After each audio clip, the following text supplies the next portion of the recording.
pas si on m'entend bien. C'est bon? Vous m'entendez bien? Bon. Je vais essayer de vous proposer peut-être plus qu'un état des lieux sur l'IA, une vision prospective de l'outil tel qu'on le connaît aujourd'hui, alors avec ses avantages et ses limites dans le métier d'un ingénieur patrimonial, tel que je le pratique aujourd'hui. Donc c'est à mon modeste niveau ce que moi je pourrais tirer de l'outil avec les bons côtés, les mauvais côtés. Étant entendu que dans la pratique du métier d'ingénieur patrimonial que j'exerce aujourd'hui au sein du Crédit Agricole, j'exclus toute la partie allocation d'actifs financière.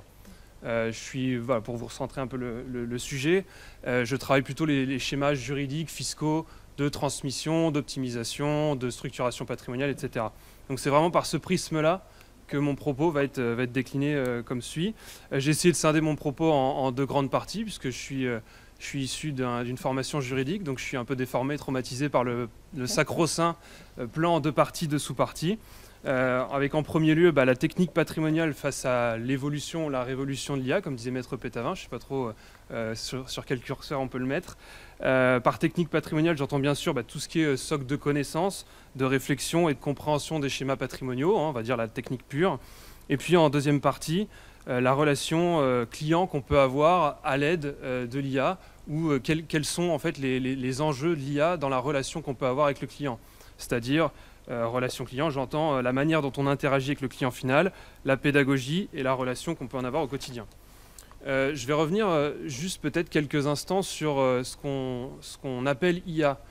Stéphanie l'a dit très justement tout à l'heure. Je vais plutôt centrer mon propos sur l'IA générative. L'IA générative, c'est celle dont on parle effectivement beaucoup en ce moment.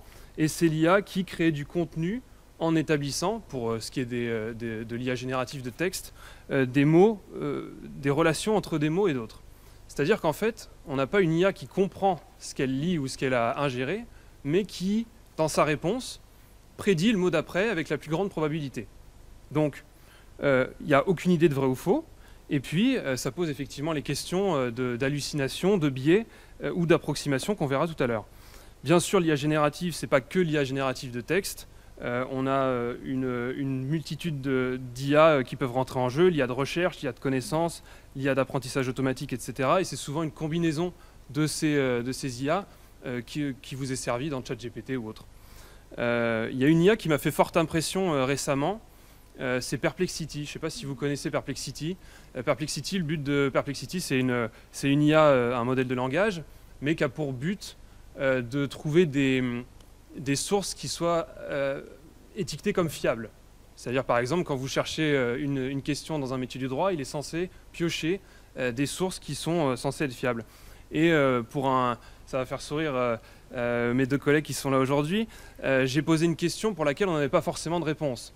Je vous la fais en synthèse, c'est j'ai un usufruit à titre viager sur la tête d'une personne physique. Si je l'apporte à une personne morale, que devient-il de cet usufruit? Puisqu'on a un texte qui nous dit l'usufruit sur la tête d'une personne morale ou détenu par une personne morale ne peut excéder 30 ans. Sauf que si la durée de vie de ma personne physique elle est supérieure à 30 ans, il se passe quoi au bout de 30 ans? On n'a pas nécessairement de réponse. Et Perplexity, pour le coup, il a choisi vraiment des articles vraiment dédiés d'avocats qui avaient étudié la question. Et j'ai trouvé que la réponse était plutôt pertinente. Alors sans forcément donner une réponse définitive, elle ouvrait quand même des portes intéressantes. Et puis, au-delà de l'IA en tant que génération de texte, c'est important de savoir à quel type d'IA on a affaire. Quel type d'IA pour quel usage. Ça, c'est pour moi le plus important. Donc, une fois qu'on a compris comment fonctionnait, on va dire l'IA, je mets des mots les uns à la suite des autres, on se pose nécessairement la question des datas. Quels sont les datas qui ont été utilisés pour entraîner ce modèle d'IA? Et on peut tous légitimement se poser la question, est-ce que la base de données qui a servi d'entraînement à l'IA, elle est fiable. Je vous apprends peut-être rien, mais l'ingénierie patrimoniale, c'est un métier d'expertise. C'est-à-dire que vous êtes le référent sur des sujets patrimoniaux, fiscaux, juridiques, etc. Et votre but, votre rôle, c'est d'être en veille sur tous les sujets, sur tous ces sujets-là, auprès de vos collègues et auprès de vos clients. Donc si on voit comme l'IA un outil, si on la voit comme un outil, on se pose nécessairement la question de la fiabilité de cet outil, dans la qualité de la réponse, comme on a vu, mais aussi dans la qualité de la data qui induit cette réponse. Et comment on s'en assure dans un métier d'expertise comme l'ingénierie patrimoniale. Je pense qu'aujourd'hui, les modèles grand public sont pas, alors hormis Perplexity, mais c'est un cas un peu particulier, les modèles grand public type ChatGPT, Bard et tout, ils ne sont pas nécessairement faits pour répondre à des questions spécifiques, juridiques, comptables, fiscales, etc. Surtout dans un métier qui est transversal comme celui d'ingénieur patrimonial. Donc aujourd'hui, se pose vraiment la question de savoir si la data de base elle est juste, déjà, est-ce qu'elle est cohérente, est-ce qu'elle est à jour. Il y a une loi de finances qui vient d'arriver avec les décrets qui viennent d'arriver aujourd'hui. Est-ce que si je demande à ChatGPT, il est à jour? Je ne sais pas. Je vois qu'on me dit non. Il y en a qui ont été vérifiés. Et puis, si je prends même un peu plus de recul, c'est est-ce que l'IA elle a été entraînée sous un prisme civiliste ou fiscal? Et auquel cas, on n'aura pas du tout la même réponse quand on posera la question. Donc, on l'a vu, c'est pas non plus incohérent de savoir à quelle date ou quelles sont les datas qui sont utilisées, puisque rappelez-vous, à l'époque, pour ceux qui ont utilisé ChatGPT 3.5, ChatGPT 3.5, il était arrêté à une certaine date de toutes les données du web. Donc aujourd'hui, c'est quand même bien de connaître les limites de l'outil qu'on utilise. Et puis, méfiance quand on est dans un métier où les choses peuvent changer vite, où on a effectivement une mouvance, alors surtout sur le fiscal, parce que sur le civil, c'est beaucoup plus lent. Mais sur le fiscal, au moins, on a une mouvance qui peut être assez rapide. Sur la qualité des datas, on voit qu'il y a des entreprises comme LexisNexis qu'offrent aujourd'hui un abonnement, enfin qui font payer surtout, un abonnement à leur base de données doublé d'un modèle de langage. Donc ça, c'est quand même un outil assez puissant qui permet de conjuguer la doctrine, des articles de professeurs d'université, de la jurisprudence, éventuellement des modèles de rédaction d'actes, même si ça existait un petit peu avec LexisNexis Polyact, c'était plus un outil avec des textes à trous, mais passons. Donc c'est hyper utile pour tout ce que peut offrir LexisNexis sur le juridique. Encore une fois, je me pose la question de la pertinence sur un métier transverse où il n'y a pas que du juridique. Il y a du fiscal, il y a du comptable, il y a du réglementaire. On croise un peu les données. Et puis, pour ceux qui connaissent FIDroit, alors je ne sais pas si ça parle à des gens, mais c'est effectivement un peu la référence pour la veille des métiers du patrimoine. Là, on peut vraiment se poser la question de quand l'outil, on va dire, modèle de langage va arriver sur leur plateforme, parce que c'est vraiment dédié, pour le coup, au métier de la gestion de patrimoine. Ensuite, ça poserait effectivement d'autres questions, dans le sens où si l'outil hallucine ou qui dit des contre-vérités, quelle est la responsabilité de l'entreprise qui dispose cet outil par rapport à leur base de données. Donc, on a vu comment l'IA construit une réponse, on a vu sur quelle base elle construit sa réponse. Maintenant, si on continue un peu à tirer la ficelle, on doit savoir poser la question. C'est-à-dire que si je fais un parallèle avec un outil un peu expert qui est Photoshop, si je vous mets Photoshop dans les mains, quand bien même on peut tout faire avec, quand même c'est juste ce qu'il peut vous faire, il faut déjà savoir l'utiliser. Donc, le regard que j'en ai, c'est si on ne maîtrise pas le sujet de base, comment on peut formuler une demande précise et un attendu précis? Compliqué. Si on n'a pas de recul sur la matière, pour juger de la pertinence de la question, aujourd'hui, pour moi, on est trop limité. C'est-à-dire qu'on ne peut pas boire les paroles de ChatGPT ou de Bard ou ce que vous voulez. L'idée, ça reste quand même d'être un expert pour pouvoir critiquer ce que l'IA va vous sortir par rapport à la question donnée. Donc par rapport à cette façon de poser la question, on a la façon dont l'IA répond, la façon dont elle est entraînée, la façon dont on peut poser la question, et puis ensuite, c'est de se poser la question de la responsabilité du conseil qu'utilise l'IA. Aujourd'hui, est-ce que la machine est responsable par elle-même du conseil qu'elle donne? Réponse courte, évidemment que non. C'est un outil puissant, mais ça ne remplace pas le jugement humain. Et en tant que professionnel, surtout sur des métiers du droit, il faut toujours vérifier ce qu'elle vous dit, ce que je disais précédemment. Et comment on vérifie ce qu'elle dit? Ça va faire sourire pareil mes collègues, mais j'ai un collègue qui dit le texte, toujours le texte, rien que le texte. Parce que ce qui fait foi dans votre réponse et dans votre raisonnement, c'est la loi. C'est la loi du Code civil, le Code général des impôts, éventuellement BOFIP si on veut élargir un petit peu, mais c'est la loi. Et puis, par rapport à cette responsabilité, il y a aussi un biais en matière juridique, c'est que ce qui est exact n'est pas nécessairement juste. C'est-à-dire que le droit, il ne s'occupe pas de la morale. C'est-à-dire que la morale, le sens moral, il est un peu différent pour chacun, et il ne faudrait pas qu'une IA ait un biais avec un jugement moral par rapport à une situation à une autre. Je pense par exemple à l'équité dans une transmission. L'équité, c'est une notion qui est quand même assez large. Exemple, je donne l'entreprise à mon enfant numéro 1, je donne du cash à l'enfant numéro 2. On a donné à l'enfant numéro 1 le droit de travailler et de se lever tous les matins. L'enfant numéro 2, il peut tout cramer, il peut acheter une Lamborghini, il peut faire ce qu'il veut. Où est l'équité dans ce raisonnement-là? Pareil, il y a des clients qui viennent nous voir en disant « j'ai envie de déshériter un enfant ». C'est comme des sujets assez lourds. Ou j'ai des clients avec des enfants en situation de handicap.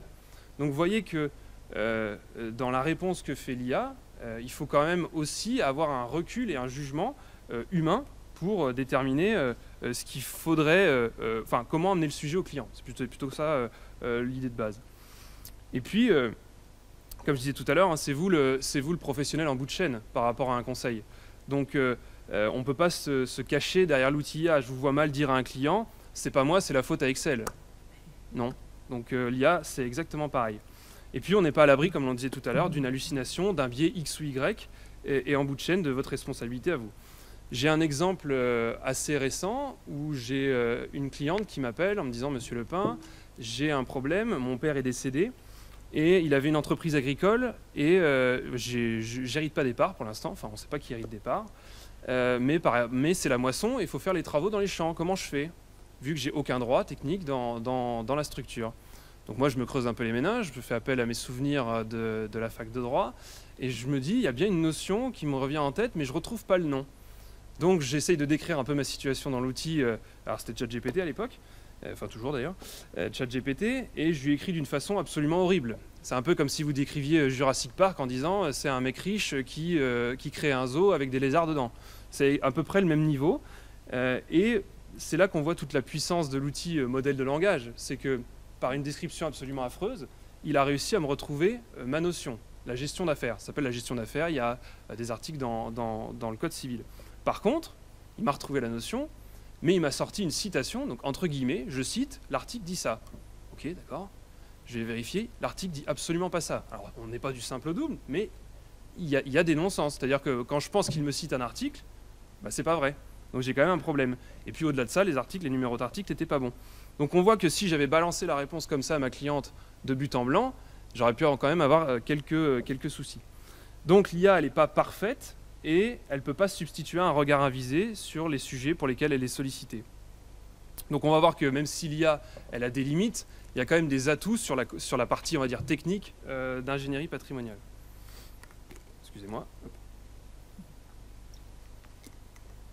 Donc l'IA aujourd'hui, en quoi elle peut être hyper utile pour des métiers de conseil, des métiers d'expertise, bah c'est tout simplement l'utiliser comme finalement un gros simulateur, c'est-à-dire l'IA sera très forte pour simuler des calculs fiscaux complexes, par exemple par le biais d'un prompt, j'imagine un jour, hein, je ne sais pas si ce sera possible, mais de dire j'ai envie de modéliser le calcul d'une donation avant cession versus mon client il vend et puis il donne l'argent à ses enfants.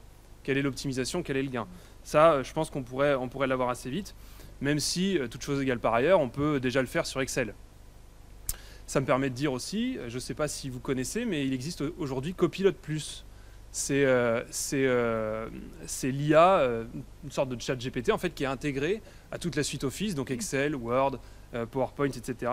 Et donc pour le coup, par rapport à ces simulateurs, si l'IA ne peut pas le faire tout seul, au moins elle peut vous assister dans la création de ce truc-là. Parce que vous faites votre prompt sur Excel, vous n'êtes même plus obligé de savoir où aller chercher dans Excel, vous faites le prompt, et pour le coup, l'IA peut vous assister dans cette tâche-là. Avec la limite toujours, qu'il faut être en mesure, vous, de vérifier les calculs. C'est toujours le même problème. Pareil, dans l'automatisation de certains calculs qui sont plutôt classiques, comme le calcul des niches fiscales, le calcul d'optimisation d'impôt sur le revenu, d'impôt sur la fortune.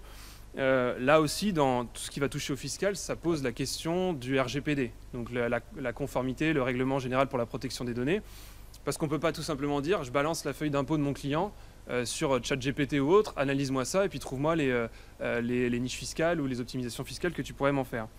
C'est le plus gros problème en fait des modèles actuels ou de l'IA telle qu'elle est utilisée au quotidien par tous, c'est vraiment ce problème de RGPD. Qu'est-ce que je fais ingérer à la machine? Alors autant si vous ne posiez pas la question quand c'était des modèles américains, mais là avec DeepSeek, quand c'est des modèles chinois, on s'inquiète un petit peu plus de savoir ce qu'on fait rentrer dans la machine. La seule parade, en fait, comme le disait Stéphanie, c'était de faire tourner des IA en interne sur des serveurs en interne. Je vous annonce qu'on n'en est pas encore là en banque, ça va arriver, hein, c'est dans les tuyaux, mais on n'en est pas encore tout à fait là.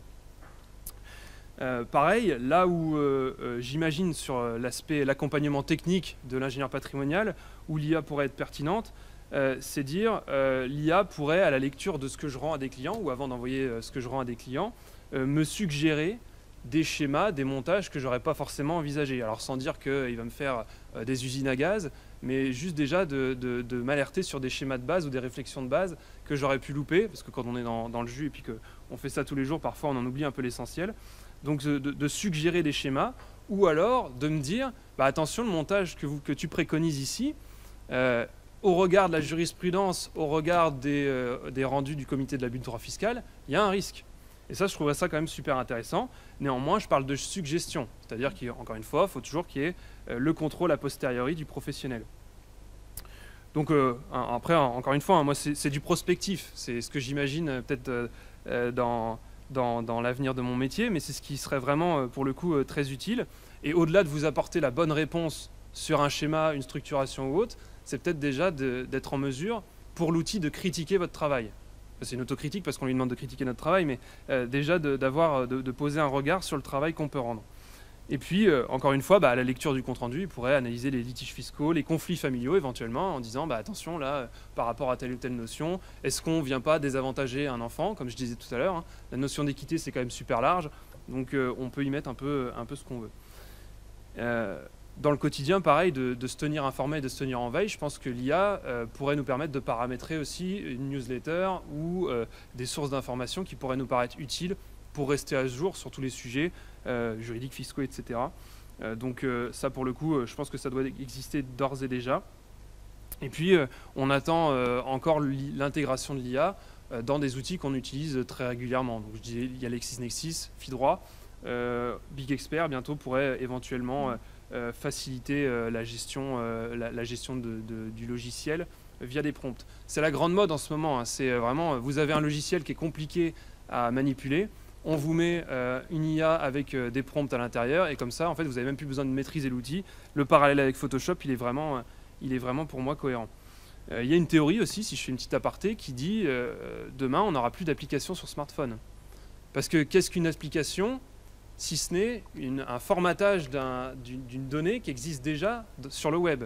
Donc si demain vous dites à votre IA, j'ai envie que tu me présentes mes comptes de telle et telle façon, avec en haut à droite, machin truc, pour le coup, on n'a plus besoin d'application.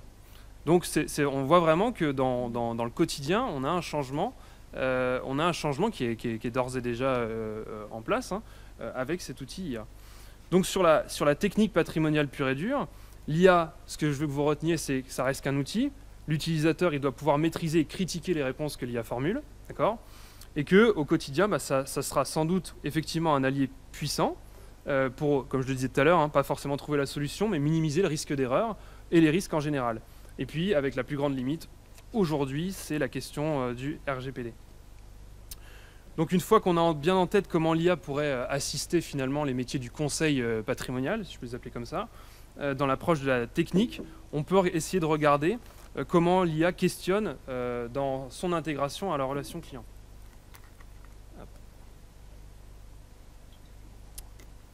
Alors autant sur la partie technicité du métier de l'IP, j'essaie d'avoir une approche un peu terre à terre. Ça sera un peu la même chose sur la partie relation client, mais on voit que ça pose aussi des questions vraiment éthiques. On va voir philosophiques. Donc on part du principe même que l'outil pourrait être parfait. C'est-à-dire que si tout ce que je viens de dire avant, tous les doutes sont levés, si l'IA était parfaite, est-ce que ça remplacerait le contact humain, l'expertise, le conseil d'un humain à un autre humain ? Parce que dans la technique, on ne révolutionne pas tous les jours sa matière. Un schéma holding, ça reste un schéma holding. Un changement de régime matrimonial, la même chose. Et puis une stratégie de donation avant cession, c'est pareil, hein. On ne réinvente pas tous les jours l'eau chaude, heureusement. On peut voir effectivement, si je fais un parallèle avec le monde bancaire, même par rapport à la délégation du conseil au travers d'une IA, on voit, si on fait le parallèle avec le monde bancaire, qu'on a déjà délégué pour un certain type de clientèle la relation bancaire complètement en ligne. Alors, je ne parle pas forcément d'IA, mais au moins de la digitalisation de la relation. Vous prenez les Before Bank, les Hello Bank, Boursorama et consorts. Aujourd'hui, vous n'avez plus nécessairement de contact avec un conseiller en physique si vous n'en avez pas besoin. Vous pouvez même solliciter un prêt. Vous avez une réponse sous 48 heures avec un oui ou non. Donc pour le coup, si c'est un modèle qui est duplicable à la relation bancaire, on peut se poser la question si c'est duplicable au métier du conseil. Encore une fois, hein, et je vais le décliner juste après, mais c'est pas binaire. C'est pas il faut tout faire par IA ou sans IA. Il y a un peu de zone grise quand même. Ça peut convenir à certains types de clients, comme les banques en ligne répondent à un besoin pour certains clients. Peut-être que digitaliser le conseil, l'IA, ça peut répondre à effectivement des attentes de certains clients. Donc si on est assez pragmatique sur l'intégration de l'IA dans la relation client, moi ce que j'imagine bien, c'est aujourd'hui une IA qui pourrait par exemple assister le client dans la compréhension des rendus que je fais. Alors non pas que les rendus que je fais soient incompréhensibles, mais la vertu, tout le métier d'ingénieur patrimonial, c'est d'expliquer, simplifier, vulgariser, etc. Et on parle quand même de sujets complexes et transversaux. Donc en fait, j'ai souvent l'habitude de dire à mes clients, vous bougez un engrenage à un endroit, ça en bouge 3 autres. Donc pour des clients qui ont autre chose à faire que d'être des pros de la gestion de patrimoine, leur décliner, leur simplifier un peu la compréhension de ces sujets-là, c'est quand même intéressant. Donc demain, si on voudrait me faire gagner du temps, parce qu'on en passe du temps quand même à expliquer les choses aux clients plusieurs fois, peut-être que à l'aide d'un modèle de langage, le client il pourrait dire tiens, j'ai le compte-rendu de Monsieur Lepin, est-ce que tu peux me réexpliquer telle ou telle notion? Pourquoi pas?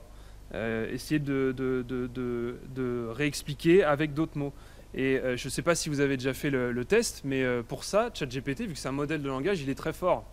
Vous lui demandez explique-moi la théorie de la relativité restreinte comme si j'étais un enfant de 5 ans.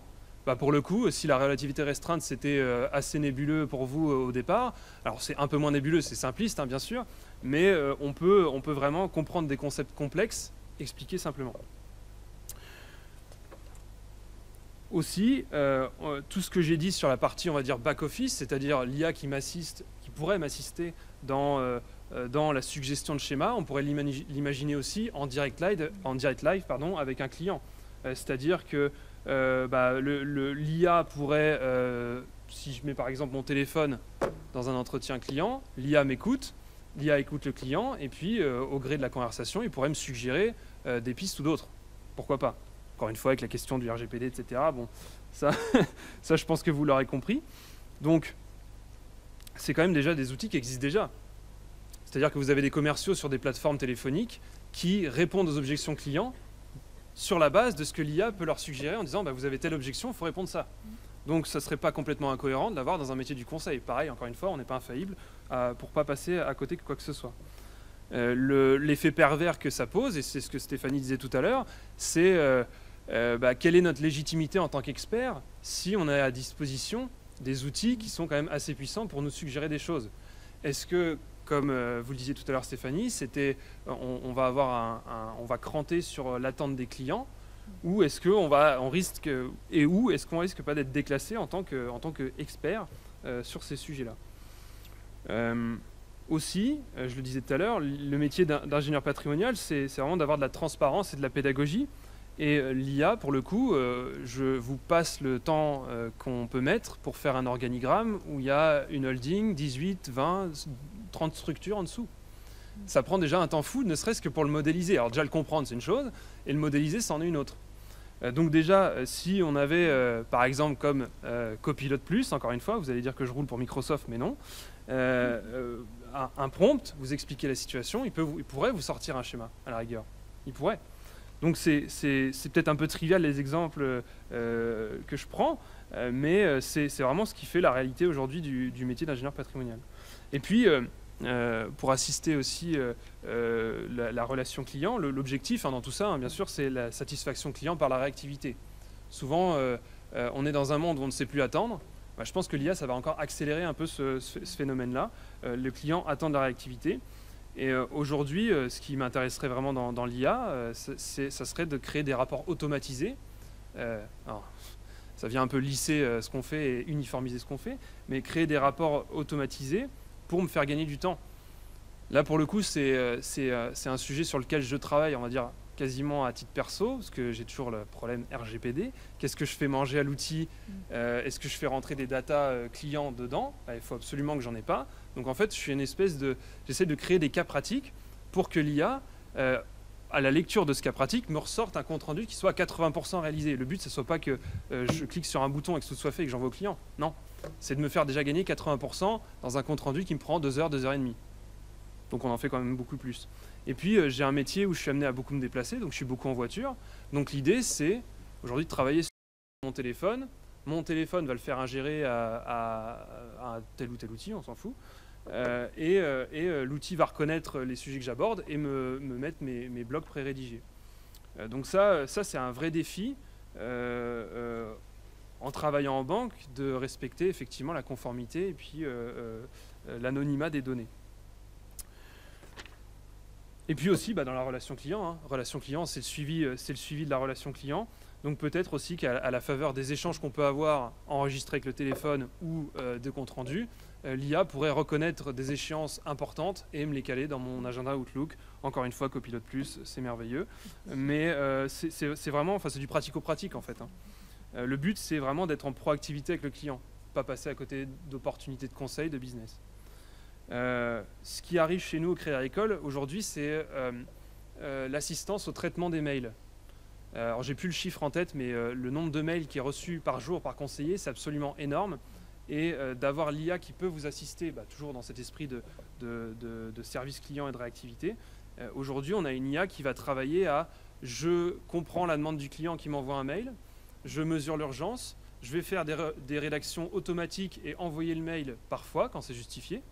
Et parfois, je vais pré-rédiger un mail qui sera à la main du conseiller pour l'envoyer. Donc vous voyez que l'IA, elle est déjà là. Elle a le potentiel pour assister tous les professionnels, du conseil en général, mais du conseil patrimonial en particulier, pour offrir de la réactivité, du suivi et puis de la pédagogie.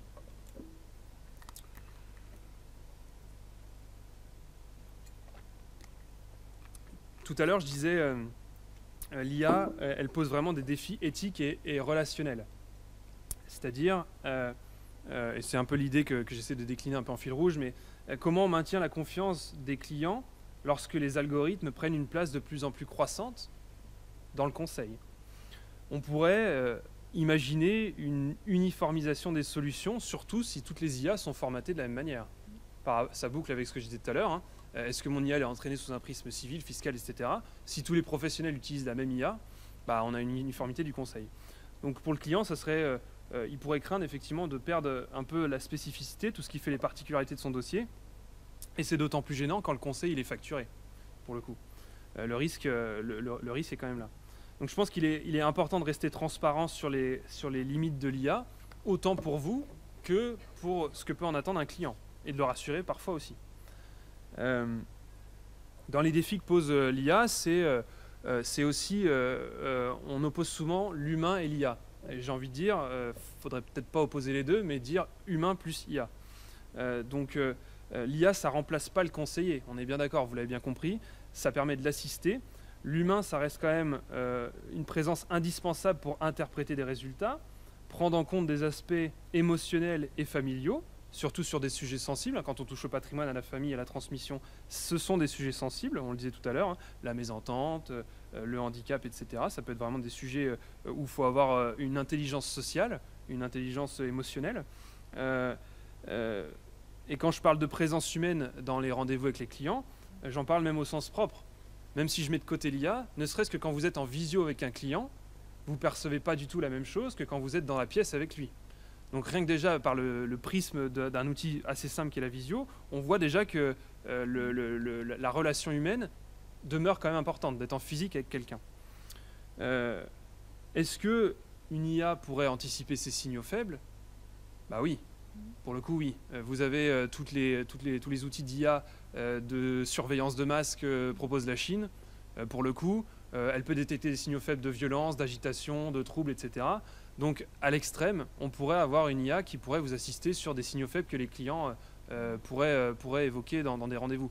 Mais je ne suis pas sûr que pour un client, le fait d'avoir quelque chose qu'il enregistre, quelque chose qu'il filme en permanence pendant son rendez-vous, ça lui plaise tellement. Donc, je ne suis pas sûr qu'on arrivera là-dessus, mais pourquoi pas. Et puis, Je disais, on oppose IA humain, mais c'est plutôt les deux, à mon avis.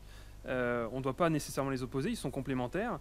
On voit déjà, j'ai une collègue qui fait le même métier que moi qui est dans la salle, pourra souscrire je pense. On est 3 dans l'équipe, on a tous des personnalités différentes, des façons de présenter les choses différentes à un client. Et il y a des profils de clients qui vont plutôt matcher avec l'un, avec l'autre, etc. Et donc on pourrait aussi se poser la question, est-ce que l'IA, le fait d'avoir une machine avec laquelle dialoguer, ça ne peut pas débloquer certains clients qui pourraient être réticents à évoquer des sujets qui pourrait paraître honteux ou compliqué à évoquer avec un humain. Donc, au-delà de le remplacer, c'est peut-être un outil de plus à notre arc, ou une corde de plus à notre arc, pour accompagner les clients. Et puis, l'IA ne peut pas tout remplacer, c'est-à-dire qu'on aura toujours besoin d'humains pour gérer des situations de mécontentement client.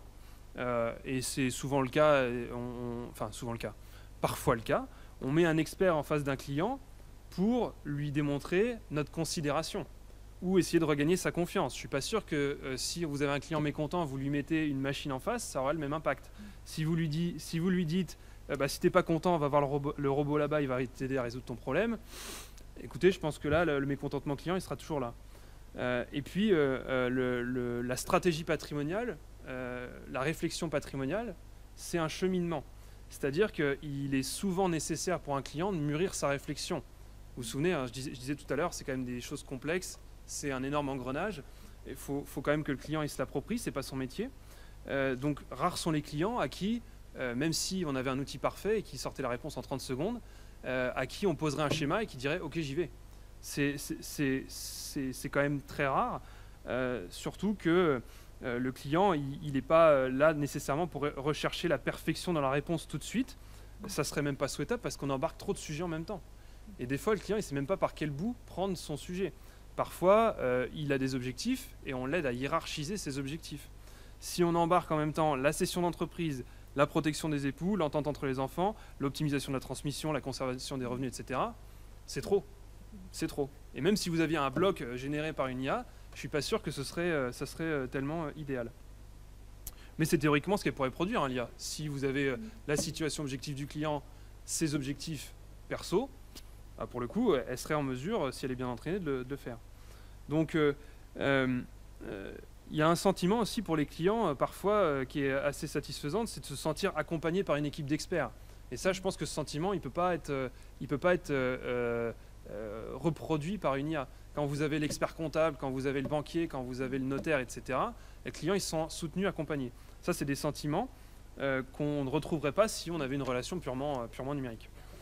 Donc si je fais une conclusion sur le propos ingénierie patrimoniale IA, c'est que l'IA révolutionne à la fois les techniques de structuration juridique et fiscale. Elle permet, à mon sens, de se questionner, de limiter les erreurs si elle est bien utilisée, de nous libérer aussi des tâches, alors c'est peut-être pas très joli, mais lobotomisantes administratives.